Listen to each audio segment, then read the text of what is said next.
კაი გამარჯობა, მე ლუპარა ვარ, ლუპარა კი არა და მე ლიპარა ვარ, მოსწავლებელი და დღეს ლიპარასკევობა ჩვენი გადაცემის დღე და ერთ წიგნს წარმოგიდგენთ, რომლის ჩასაწერად 9-მთა გადავიარდა მე-10-მთიდან უნდა ჩავწეროთ, იმიტომ რომ ამ წიგნის პერსონაჟები 9-მთას გადაივლიან, ბევრს ივლიან, იმოგზაურებენ, რომ რაღაც გაარკვიონ, რაღაცას მიაქნონ. ეს არის წიგნი, რომელიც ქართულად ითარგმნა, თარგმნილი არის ჟანა ჩოხელი და წიგნის თარგმნისთვის იშვიათი დაავადების მქონე ბავშვების მშობელთა ასოციაციამ თარგმნა ეს წიგნი და ქვია მერლინი პატარა კატისებრთა ოჯახიდან.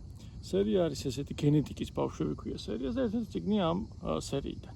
ნახოთ რა ხდება მერლინის თავს პატარა კატისებრთა ოჯახიდან არის მერლინი და რა დაემართება, სად იმოგზაურებს და როგორ იმოგზაურებს.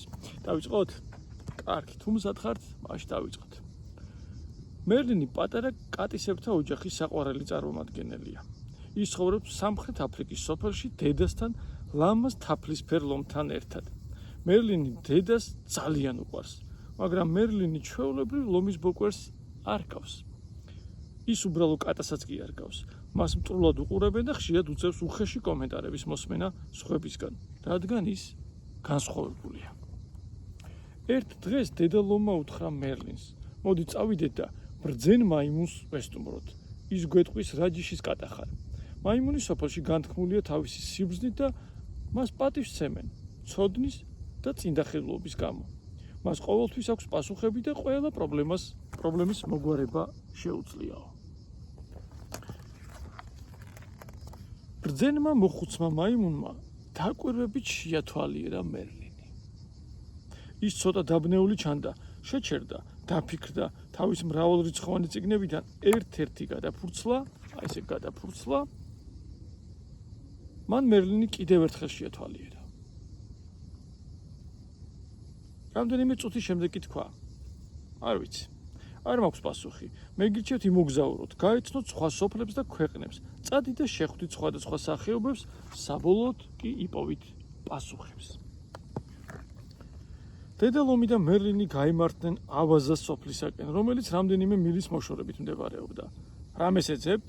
იკითხა ახალგაზრდა ავაზამ და გაკვირვებულმა შეათვალიერა ორი უცნობი. მე მოვედი, რომ მენახა ისეთი ავაზა ხომ არ ყავთ სოფელში, რომელიც ჩემ შვილს გავს. იმედიანად უპასუხა დედა ლომმა. ავაზამ, რომელსაც ჯეროდა, რომ ყველაზე უკეთესია, შეხედა მერლინს და თქვა: ნამდვილად არ უყავს, როგორც ხედავთ, მას ლაქები არ აქვს. თქვენი შვილი ავაზა არ არის. დედა ლომი და მერლინი კვლავ გზას დაადგნენ.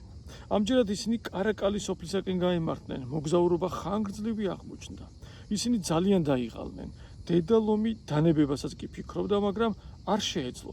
მას სჭირდებოდა იმის გარკვევა, თუ რატომ იყო მერლინი განსხვავებული. მას სურდა მერლინის სხვა მსგავს კატისებრთა ოჯახის წარმომადგენლებთან ერთად გაზრდილიყო.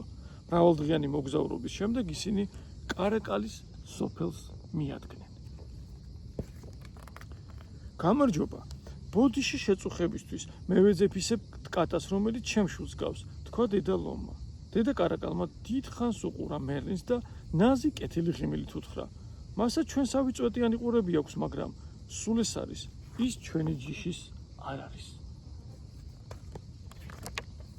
დედა კარაკალმა შეხედა მერლინს და ჩაფიქრებულმა გაიღიმა. შენ ისეთი ბავშვი ხარ, რომლის მსგავსის პოვნა ძალიან რთულია. შენ მართლაც განსაკუთრებული ხარ. მისი სიტყვები გულწრფელი და სითბოთი სავსე იყო. დედა ლომას სიმშვიდე იგრძნო. დედა კარაკალი მართალია, გაიფიქრა მან. მერლინი მართლაც განსაკუთრებულია. დამშვიდობების შემდეგ დედა ლომა და მერლინმა გზა განაგრძეს. დედა ლომა პასუხების ძიებაში დღეები, კვირები და თვეები გაატარა.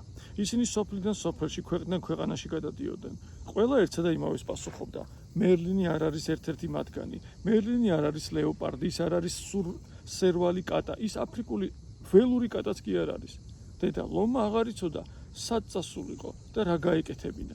ამგვარად მან მერლინთან ერთად მოიარა აფრიკული სავანა, იმ იმედით, რომ ვინმე შეძლებდა მათ დახმარებას. ერთ დილას, როდესაც დედაშვილი ხის ქვეშ ისვენებდა, სასწაული მოხდა. მათ მარტო რქა მიუახლოვდა. გამარჯობა. მე ბევრი მსმენია თქვენ ორზე და თქვენ გასაოცარ ამბავზე. გონი მე შემიძლია დაგეხმაროთ. უთხრა მათ მარტორქამ. დედალომი და მერლინი მას სოფელში გაყვნენ. მარტორქამ ისინი თავშესაფარში მიიყვანა. კეთილი მარტორქა ამ თავშესაფრის მფლობელი იყო. თავშესაფარში 15 მიტოვებული ცხოველი ცხოვრობდა. მარტორქა კი მათზე ზრუნავდა. გამომყევით, უთხრა მან, ვიღაც მინდა გაგაცნოთ. დედალომმა თავის და გასაოცრად აღმოაჩინა, რომ თავშესაფარში ზუსტად მერლინის მსგავსი ცხოველი ცხოვრობდა. ის მერლინზე ცოტა უფროსი იყო. მისი ბეწვიც ნახშირივით მონაცრისფრო იყო. მასაც წვეტიანი ყურები ჰქონდა. მასაც უჭირდა სირბილი, ზუსტად ისე როგორც მერლინს.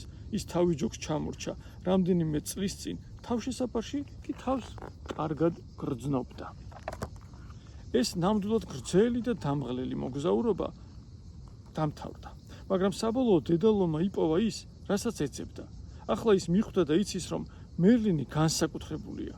ის უნიკალურია და ასეთად დარჩება. ის მთელი ცხოვრების განმავლობაში. გარდა ამისა, ის მარტო არ არის. ასე დამთავრდა მერლინი პატარა კატისებდა ოჯახიდან წიგნი, რომელიც ჩვენ დღეს წავიკითხეთ პატარა ლომზე და მე ამ ამბავზე სულ მახსენდება ხოლმე რამდენჯერაც წავიკითხე ეს წიგნი, იმდენჯერ გამახსენდა შოთა რუსთაველის ერთ-ერთი აფორიზმი ლეკვი ლომისა სწორია, ძუ იყოს თუნდა ხვადია. გოგო იქნება თუ ბიჭი, რაფერიც არ უნდა გქონდეს, ყველა მაინც ლომის შვილი იქნება. ყველა ადამიანი ვართ, არ აქვს მნიშვნელობა ფერს და შესაძლებლობას, ამ შემთხვევაში ყველა თანასწორი ვართ ადამიანური გრძნობებით და უფლებებით. მაშინ ასე სულ ეს იყო დღეს, რაც მინდოდა მეთქვა. მე შემდეგი პარასკევამდე გევშვიდობებით, მე და მერლინი, უკვე ბედნიერი მერლინი, განსაკუთრებული და გამორჩეული მერლინი. მეც გისურვებთ, რომ განსაკუთრებულობა იპოვოთ თქვენს და ვიპოვოთ ჩვენს თავებში და ბედნიერად და ღირსეულად ვიცხოვროთ. დიდი მადლობა.